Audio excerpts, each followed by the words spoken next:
लोगों का my life my yoga video blogging competition में हिस्सा लेना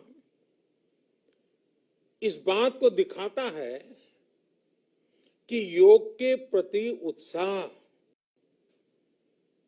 कितना बढ़ रहा है, कितना व्यापक है। साथियों, इस साल अंतर्राष्ट्रीय योग दिवस की थीम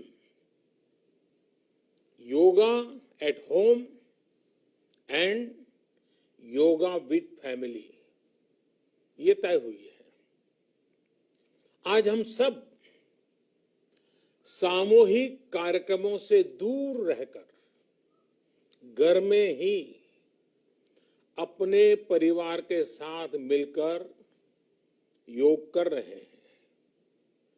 बच्चे हो, बड़े हो, युवा हो, परिवार के बुजुर्ग हो, सभी जब एक साथ योग के माध्यम से जुड़ते हैं तो पूरे घर में एक ऊर्जा का संचार होता है।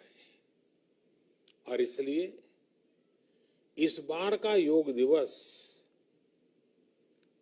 अगर मैं दूसरे शब्दों में कहूं तो ये भावात्मक योग का भी दिन है। हमारी फैमिली बॉन्डिंग को भी बढ़ाने का दिन है। साथियों, कोरोना पैंडेमिक के कारण आज दुनिया योग की जरूरत को पहले से भी अधिक गंभीरता से महसूस कर रही है। अगर हमारी इम्यूनिटी स्ट्रांग हो तो हमें इस बीमारी को हराने में बहुत मदद मिलती है।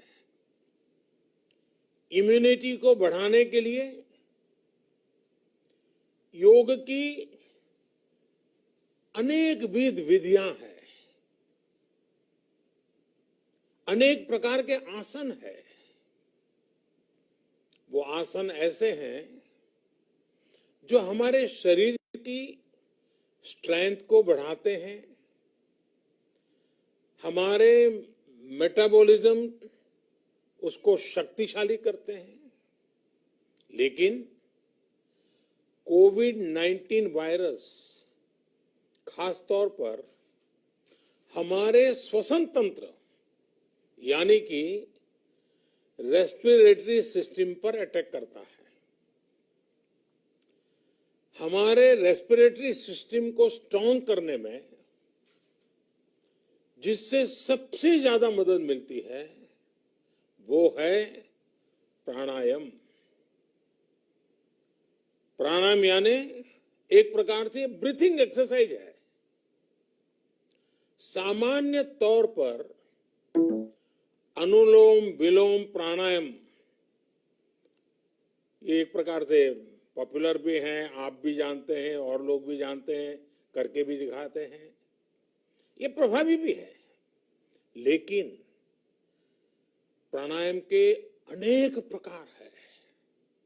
इसमें अगर आप प्राणायाम को जानने वालों से मिलोगे तो बताएंगे शीतली है, कपालभाति है, भ्रामरी है, भस्त्रिका है, बहुत है, अनगिनत है। अब तो नए नए जुड़ते भी चले जा रहे हैं। योग की ये सभी विधाएं, ये तकनीक हमारे रेस्पिरेटरी सिस्टम और इम्यून सिस्टम दोनों को मजबूत करने में बहुत मदद करती है। इसलिए आपसे मेरा विशेष आग्रह है, आप आसन करते हो, एक्सरसाइज करते हो, जो भी करते हो जरूर करें, लेकिन आप प्राणायाम को अपने डेली अभ्यास में जरूर शामिल करिए। और अनुलोम विलोम के साथ ही अनेक जो प्राणायाम की टेक्निक्स हैं उसे भी सीखिए, उसको सिद्ध कीजिए। योग की इन पद्धतियों का लाभ बड़ी संख्या में आज पूरी दुनिया में ये कोरोना वायरस से ग्रसित जो लोग हैं वो पेशेंट उसका लाभ ले भी रहे हैं। योग की ताकत से उन्हें इस बीमारी को हराने में मदद मिल रही है। साथियों, योग से हमें वो आत्मविश्वास और मनोबल भी मिलता है जिससे हम संकटों से जूझ सकें और जीत सकें। योग से हमें शांति मिलती है, मानसिक शांति मिलती है, संयम और सहन शक्ति भी मिलती है। स्वामी विवेकानंद जी कहा करते थे, एक आदर्श व्यक्ति वो है जो नितांत निर्जन में भी क्रियाशील रहता है और अत्यधिक गतिशील में भी संपूर्ण शांति का अनुभव करता है। किसी भी व्यक्ति के लिए एक बहुत बड़ी क्षमता होती है जब बहुत ज्यादा विपरीत परिस्थिति हो तब भी एक्टिव रहना, थककर हार न मानना, बैलेंस रहना, ये सारी चीजें योग के माध्यम से हमारे जीवन में स्थान प्राप्त करती हैं, हमारे जीवन को बदल देती है, ताकत देती है। और इसलिए आपने भी देखा होगा, महसूस किया होगा, योग का साधक कभी संकट में धैर्य नहीं खोता है। योग का अर्थ ही है समत्वम योग उच्यते, अर्थात अनुकूलता, प्रतिकूलता, सफलता, विफलता, सुख, संकट, हर परिस्थिति में समान रहने, अडिग रहने का नाम उसी तो योग कहते हैं। Friends, yoga enhance our quest for a healthier planet. It has emerged as a force for unity and deepens the bonds of humanity. It does not discriminate. It goes beyond race, color, gender, faith and nations. Anybody can embrace yoga. All you need is some part of your time and empty space. Yoga is giving us not only the physical strength, but also mental balance and emotional stability to confidently negotiate the challenges before us. Friends, if we can fine-tune our course of health and hope, the day is not far away when world will witness the success of healthy and happy humanity. Yoga can definitely help us make this happen. साथियों, जब हम योग के माध्यम से समस्याओं के समाधान की बात कर रहे हैं, दुनिया के कल्याण की बात कर रहे हैं, तो मैं योगेश्वर कृष्ण के कर्मयोग का भी आपको पुनः स्मरण करना चाहता हूं। गीता में भगवान कृष्ण ने योग की व्याख्या करते हुए कहा है, योगः कर्मसु कौशलम, अर्थात कर्म की कुशलता ही योग है। Efficiency in action is yoga.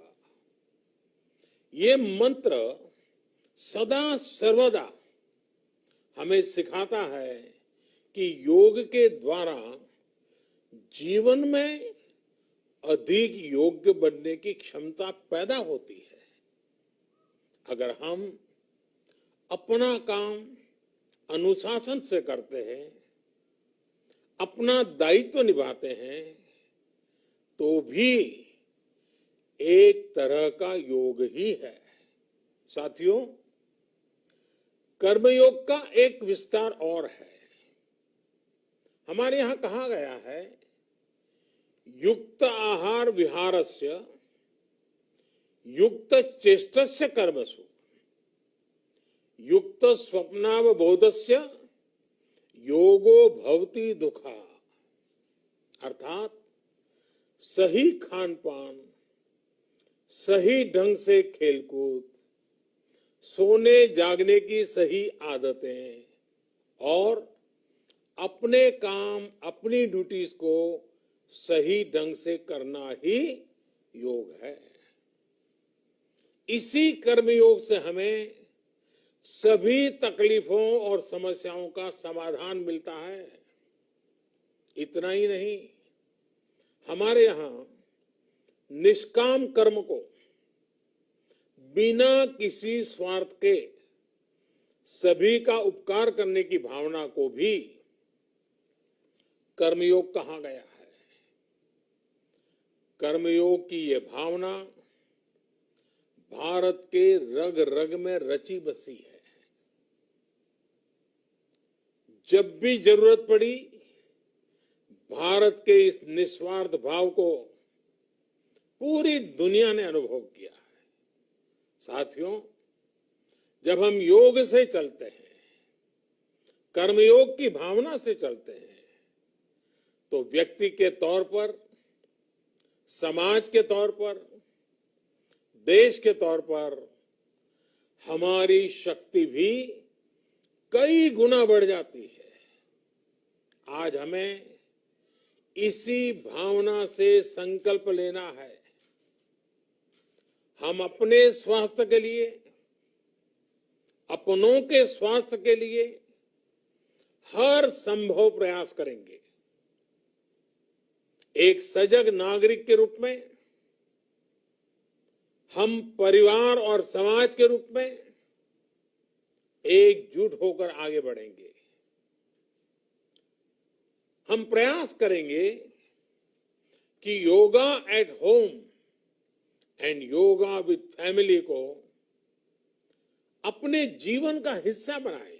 ये सिर्फ एक दिन के लिए नहीं होना चाहिए। और अगर हम ये करेंगे तो हम जरूर सफल होंगे, हम जरूर विजयी होंगे। इसी विश्वास के साथ आप सभी को फिर से अंतर्राष्ट्रीय योग दिवस की अनेक अनेक शुभकामनाएं। लोकाः समस्ता सुखिनो भवन्तु। ओम।